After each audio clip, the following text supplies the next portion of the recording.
Assalomu alaykum. Yana oldingi qismda boshlagan saytimizda davom ettiramiz.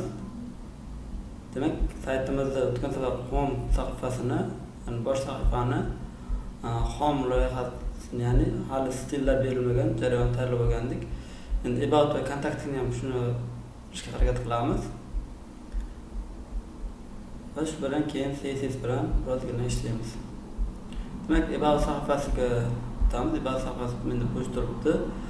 Bu yerda nimalarni olib kelamiz? Birinchi o'rinda header olib kelamiz.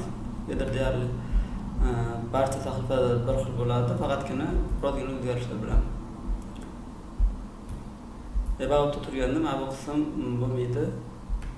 Sababi bizlar ko'chirayotgan saytda bu narsani qilishmagan ekan.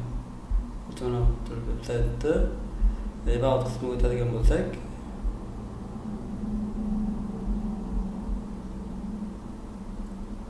qanaqadir xatolik yuzaga keldi.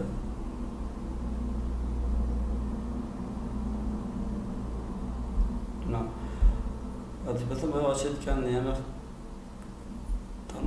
tarmoqqa umuman aloqasi bo'ldi, lekin avtasi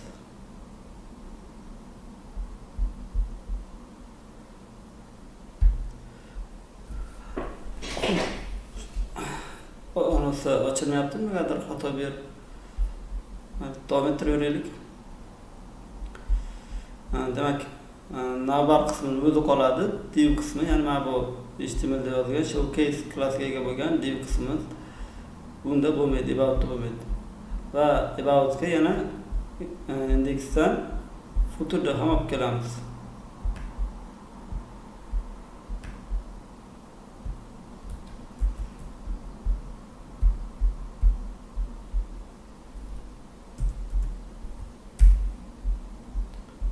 Footerga olib keldik. Endi shu ikkalasini kontaktga olib boramiz.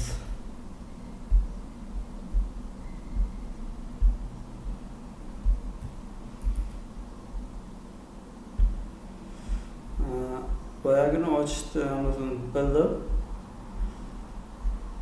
Faqat ishga tushirib qo'yish kerak ekan bu yoqdan.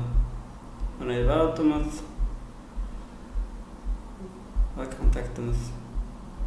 Deyarli hammasida ko'rgan bo'lsa, tepadagi menyusi va pastdagi mana bu qism o'zgargani yo'q. Aboutda ham shu narsa bor, kontaktda ham xuddi shu narsa bor va bosh sahifada ham xuddi shu narsa bor. Yana o'rtada men qismi aylanib turadi, o'zgarib turadi, qolgan tepa va past o'zgarmaydi. Endi aboutni shakllantirishni boshlaymiz. Mana bundan chiqib qo'yaveraman. Bizga aboutga o'tamiz. About qismimiz. Endi aboutni shakllantiramiz. Demak, aboutimizni o'rta qismi, ya'ni main qismini shakllantirib olamiz. Mainning ichi taxminan necha qismga bo'ladi, bir qarab chiqamiz. About qismini ochib qo'yamiz endi bu yerdan. Demak, bitta qism, ya'ni bo'lmani oxirida turgan bitta qism, keyin yana bitta qism orqa fonda turibdi. Uni mijozlarga bag'ishlangan. Demak, aboutimiz ichi ham ikki qismdan, ya'ni main qismimiz ikki qismdan iborat bo'lyapti. Mana main qismimiz ikki qismdan iborat bo'lyapti. Demak, div ko'paytirilgan, div emas, keyin sectiondan foydalana qolaylik. Shu sectiondan foydalanib ikki qismdan ko'paytirilgan ikki qilamiz. Bizga ikkita section hosil qilib beradi. Demak, birinchi sectionga klass qo'yishimiz kerak bo'ladi. Klassini keling orqa foni oq rangda bo'lgani uchun, mana orqa fon oq rangda bo'lgani uchun mana bu yerlar bg light deb qo'yaylik, o'zimizga adashib ketmasligimiz uchun. Class bg light va id ham berib o'tishimiz kerak bo'ladi. id about info qilamiz. Sababi bu bizlar haqimizda ma'lumot beryapti. To'g'ri aytgan bo'lsangiz, bu yerda bizlar haqida about our hotel, ya'ni bizlar mehmonxonamiz haqida ma'lumotlar ketyapti. Bu ham ikki qismga bo'linyapti. Bir taraf matnlar, bir taraf rasmlar.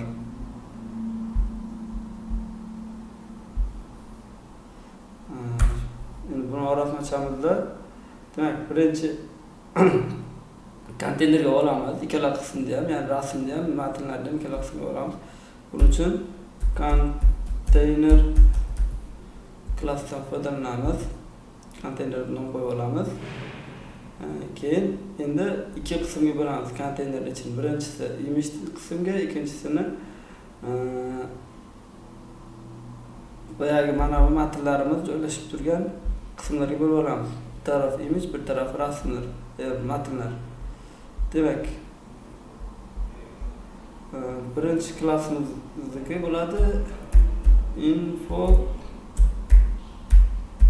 left, ya'ni chap tarafdan xabar berish infosi bo'ladi va ikkinchisiga info right deb qo'yamiz. O'ng tarafdan xabar berish info right. Demak, info left o'zini shakllantiramiz. Info left ichini ko'rib turibmiz. Bitta h1 bor, hashtag bor, keyin ikkita p bor. Mana bu yerda ajratilgan ikkita p'miz bor ekan. H1 yozamizda uni ichidan span qilamiz. Ya'ni shu ko'rdingiz, boshidagi so'zimiz birozgina rangli. Unga text primary deb yozib qo'yamiz. Text primary deb klass beramiz. Sababiga o'shaning rangini boshqacharoq chiqarib berishga harakat qilamiz. Bunga about spandan chiqarib or hotel deb yozamiz. Shunday qilsak, mana aboutimizni sariq qilib bo'yab olamiz, keyin qolgan qora rangda turaveradi. Va ikkita p'miz bor. Shuni tagida ikkita p tagi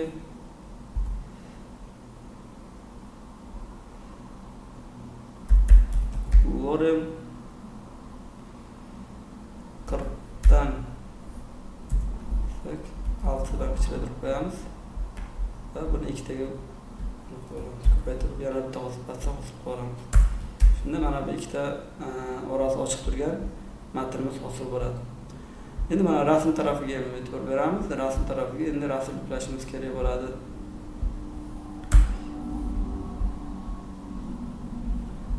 Infoletga image qo'yamiz va source'ga bizlar rasmimiz shu qatordagi image papkasi joylashgan. Shu qatorda image papkasining ichida bizga foto 2 dan foydalanamiz. Men o'sha rasmni olgandim saytdan. Altiga beautiful hotel deb nom qo'ysak bo'ladi. Our beautiful hotel. Demak, rasmimizdan deyarli tayyor bo'ldi. Endi bir about qismimizni ko'rib olsak bo'ladi o'zimizda. Mana bu ham juda ham katta bo'lib turibdi. CSS bilan o'lchirolligini qilamiz. Mana matnlarimiz ham chiqib turibdi. Davom etamiz. Endi mana bu sectionga keldik. Avval bu sectionga ham class berib olsak yaxshiroq bo'lar edi. Bundan oldin bu ikkalasini ajratish uchun class clear degan tag ochamiz. Vazifasi ikkita qismni ajratib turish bo'ladi. Bu mana bunda footer bilan main ajratib turish uchun qilganimizdek. Hozircha tushunmayotgan bo'lishingiz mumkin, chunki CSS bilan chiroyliroq qilishni boshlasak, sekin-sekin mana shuni boraveramiz. Demak, sectionimizga class ID beramiz. Testimonial deb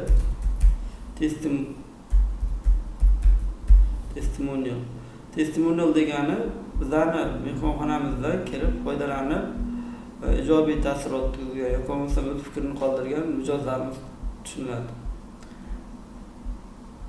Ko'ryapsiz, testimonialimiz o'zini ichi ham bitta bor, bir ikkita bo'linyapti. Misol uchun birinchi qism, bu qismimiz ikkinchi qism, ya'ni ikkinchi qism bu 3-qism va ikkinchi va 3-qismlarimiz ham o'z ichida ikkiga bo'lingan. Bitta rasm va bitta matnga.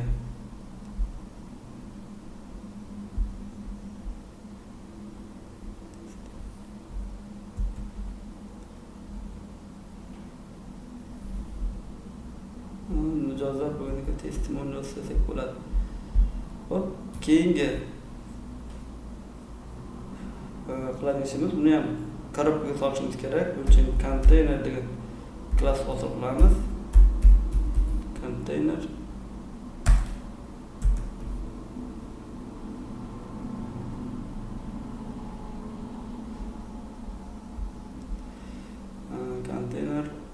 endi konteyner ichida h2 bo'ladi va bunga mana matnni solib kelamiz.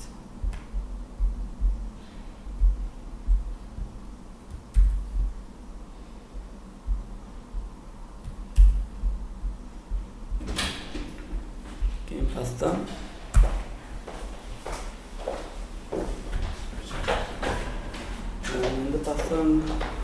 yana bitta klass beramiz.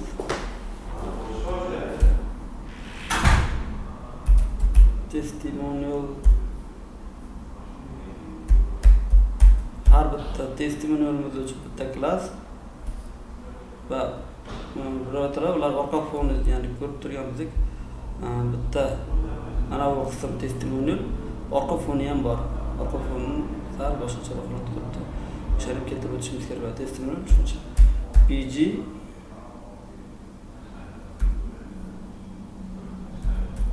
primary desak, klassni berib tursak, bu klasslarda hozircha o'zimiz beryapmiz. Primary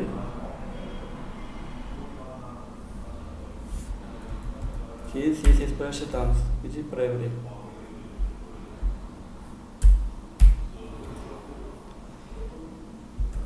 endi buni ichini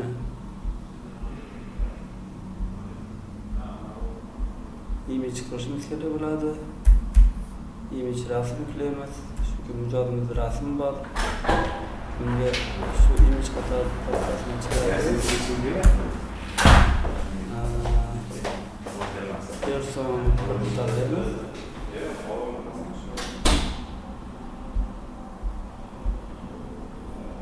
Va ichida pt ochib bunga xuddi bir nimalar deganda lorem ko'rsak ketadi.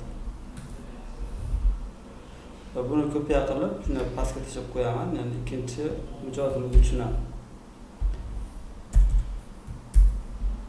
Bunga ikkinchi rasm.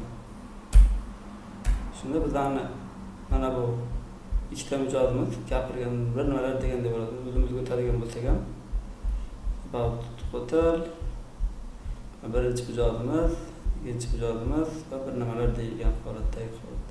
Ko'ryapsiz, CSS siz HTML juda ham xunuk holatda bo'ladi. Buni CSS bilan chiroyli qilamiz. Ozgina qoldi.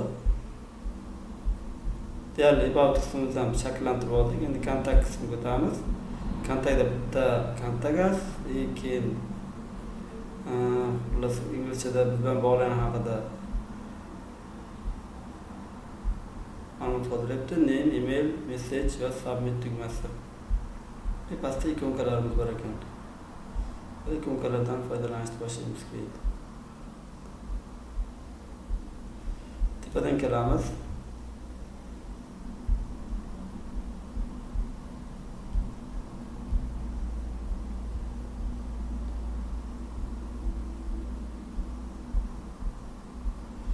Bu qismimiz o'zi ikki qismga bo'linyapti, ko'rib turibsiz.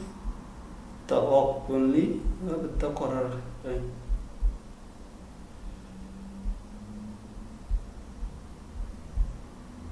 Kontakt o'tamiz. Endi kontaktda headerdan keyin main ochamiz va main ichini section ikkiga bo'lamiz.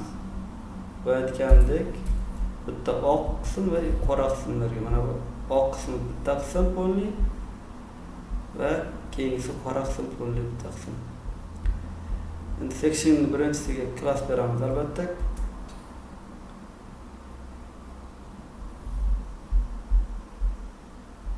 Bunga kontakt forum degan class ID bersak bo'lar ekan. ID berishimiz kerak ekan. Kontakt forum. Va buni ichida div olamiz.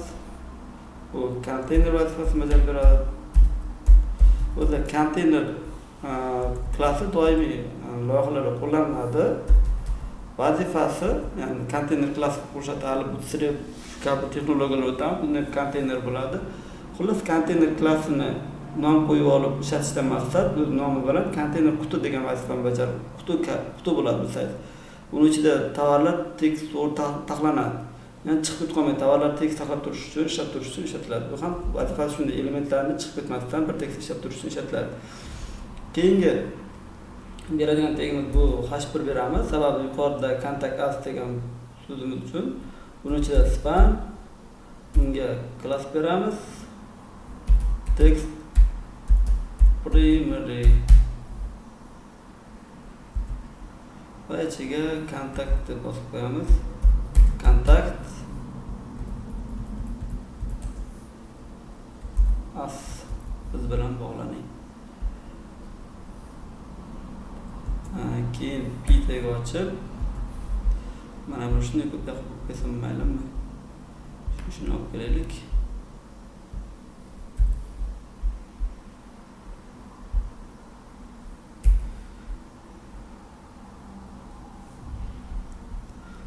Qo'yib oldik. Endi forum qism pastdagi formalarni to'ldirish boshlanadi. Buning uchun biz forum tag ochamiz va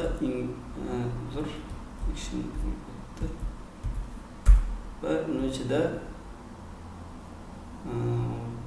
class forum group degan class ochib olamiz. Maqsad har bitta inputimiz va labelimizni bitta gruppaga olamiz. Name va uning inputini bitta gruppaga, email va uning inputini bitta gruppaga, message va uning inputini bitta gruppaga olamiz. Forum group ichida label qo'yamiz. Name deb forga name beramiz. Yo'q, ham name qo'yamiz va uning inputini hozir qo'yamiz. Input type text holatda bo'ladi. ID ise name bo'ladi. Textga ham name deb yozib qo'yamiz. Shuni kopiya qilib yana 3 ta hosil qilib olamiz.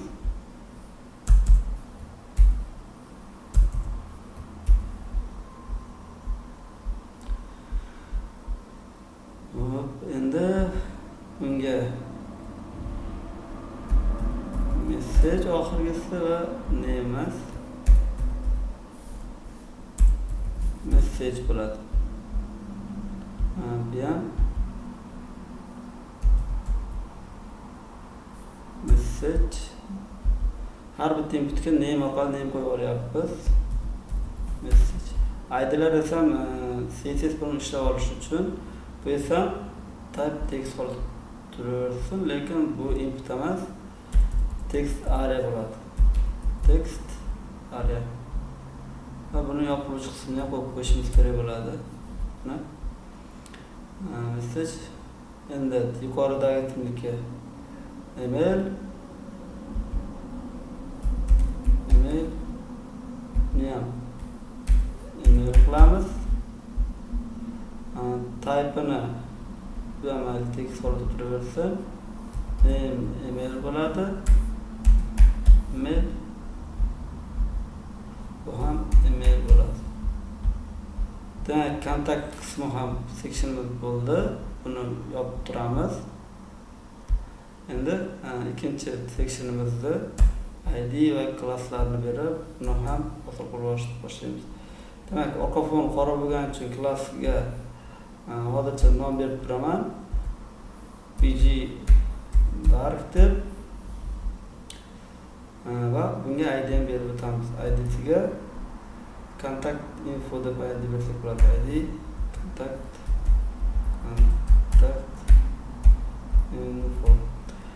shu narsani aytib o'tish kerak. ID bitta sahifada bir marta qo'llaniladi.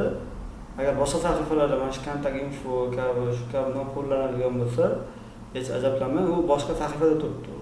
Lekin ayni kontakt sahifamizda kontakt info ID'sidan bir marta foydalanaman yoki bo'lmasa navbatdan bir marta foydalanaman. Qolgan sahifalar uchun alohida bo'lgani uchun hech qanday xato bermaydi, lekin ayni mana shu sahifada kontakt info deb qaytadan foydalana olmayman, bu xato bo'ladi.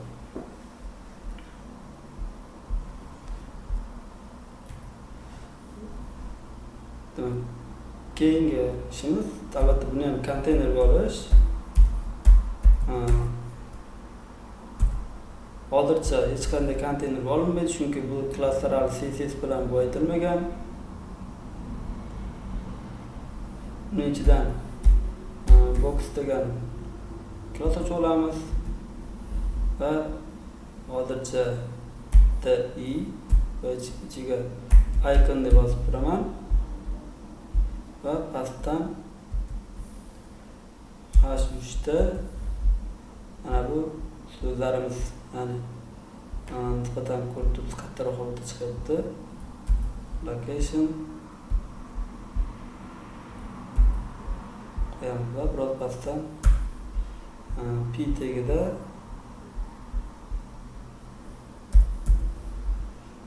ma'lumotlar olib kelsak bo'ladi.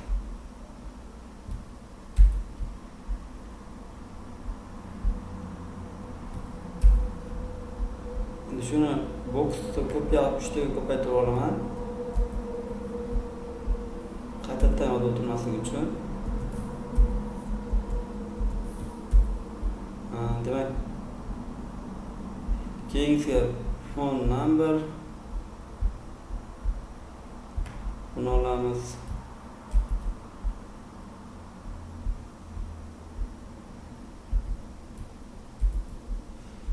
Pastda telefon raqamini qo'yishimiz kerak bo'ladi. Bu darsimizni biror ikonkalar yuklash bilan tugatamiz. Keyingi darsdan CSS bilan stillar berishni boshlaymiz.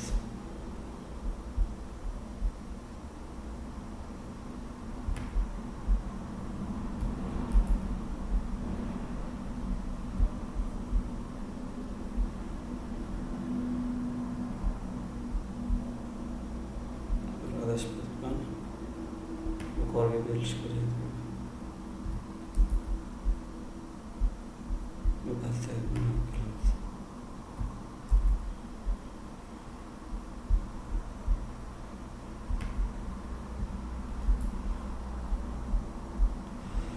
Endi ikonkalar bizda boya bosh sahifamizda adashmasam ikonkalar bor edi.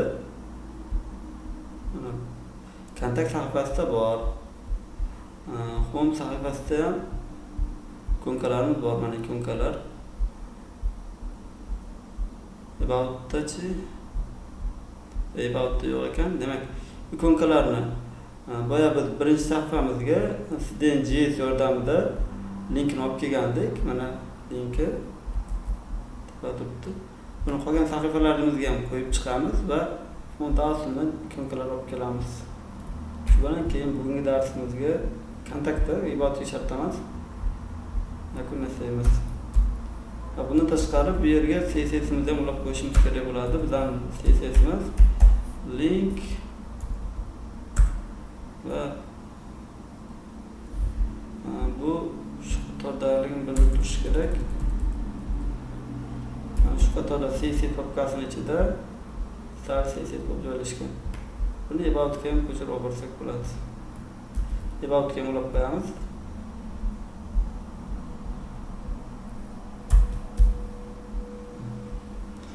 Xullas deyarli zana sahifalarimiz tayyor bo'ldi.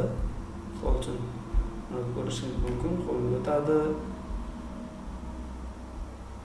Hozir uni to'g'rilab chiqish esa chiqib ketibdi. Mana bu home'da turgan vaqt ibodatda tursa, shu qatorda index.html ga borish kerak, lekin about'ga o'tmash kerak. Chunki shunda ham ibodatda turibdi. Kontaktda turganda esa satrda index HTML ga boradi, lekin kontaktga bormaydi. Tekshirib ko'ramiz. Kontakt sahifa, about sahifa, home sahifa. Yaxshi, deyarli hamma kontakt tugmalarni ishlayapti. Endi ikonkalar yuklaymiz. Ikonkalar bizda Font Awesome degan sayt bor. Buni darslarda ham gaplashganmiz. Font Awesome ga kiramiz. Demak, birinchi ikonkamiz Home sahifasi deydi. Va unda mana bunday dom shaklida. Endi qidirtiramiz. O'sha qidiruv tugmasini bosib, shundan dom chiqibdi.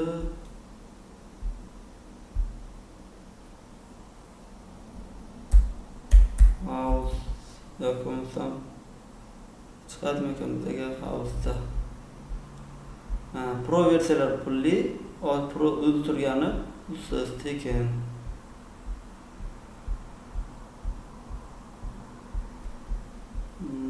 Bu yerda Pro ketyapti. Deyarli barchasi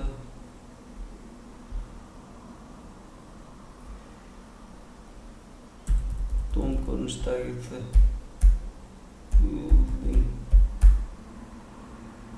Ana, birinchini olaveramiz. Mana shu bizga ma'qul. Buning uchun mana ustiga bitta bossak kifoya qiladi, ko'p bo'ldi. Endi buni kodimizga, ya'ni index HTML da i deb tashab ketgan, icon deb tashab ketgan mana bu ilarimizni o'rniga ustiga tashab qo'yamiz. Hop. Keyingi iconimiz pichoq sanchiq ekan. Bu nima deb qidirtirsa bo'ladi pichoq sanchiqini?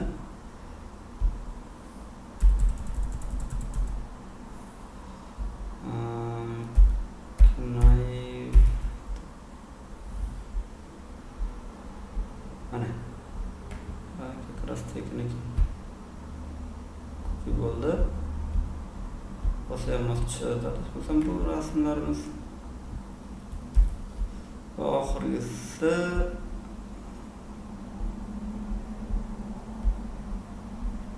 Fintech Cantel.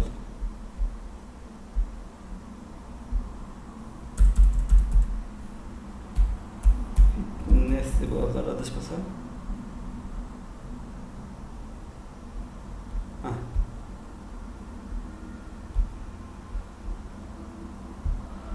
To'g'risi shu bilan index sahifamiz ham tayyor bo'ladi.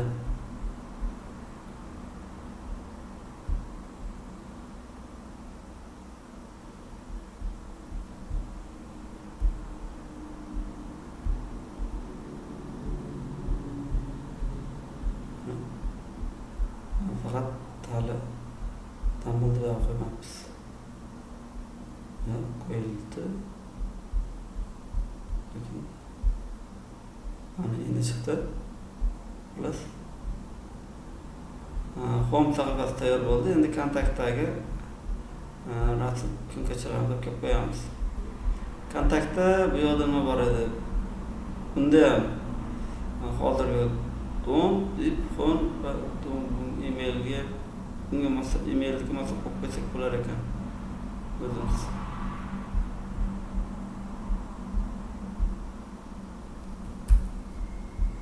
kontakt sahifasiga tamza iconni birinchisiga location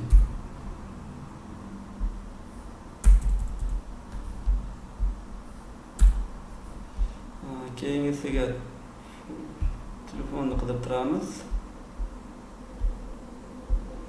Shu locationga yaxshiroq rasmlarni qo'ysak bo'lmaydimi ekan? Location yozib qo'yibdi. Location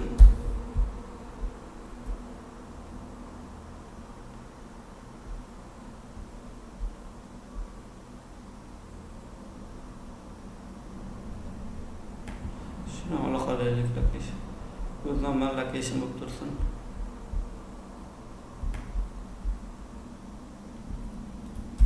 Location. Keyin fon telefon nomerini ham qidirtiramiz. Bunga bu fon deb yozsak kifoya yig'iladi fon.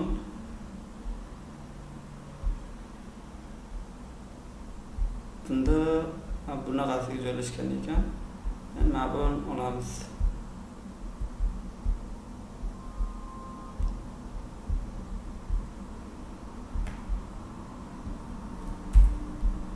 Va oxirgisi email.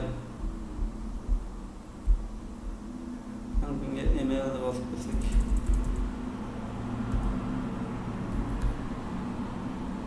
Email box.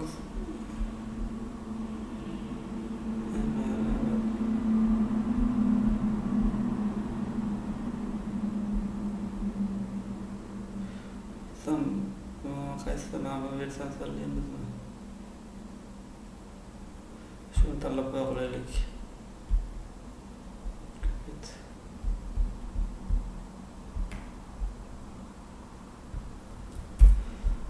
Deyarli tayyor bo'ldi bizning barcha sahifalarimiz HTML qismi. Location form email bilan inkognitolardan chiqyapti. Xudo xolasa keyingi darsdan mana bu yerda tugmachamiz qolib ketibdir. Yana mana bu tugmachamiz qolib ketibdi. Submit. Buni qo'shib qo'yaylik.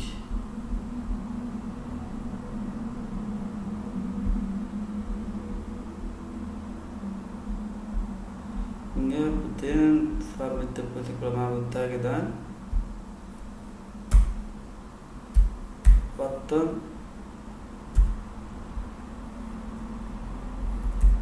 submit bo'lish klassiga button deb qo'ysak bo'ladi. Class button. Mana do'stlar, deyarli HTML qismini barcha sahifalarni yozib oldik. Endi xudo xolasa keyingi darsdan CSS ni yozishni davom etamiz. Hammaga rahmat, sog' bo'linglar.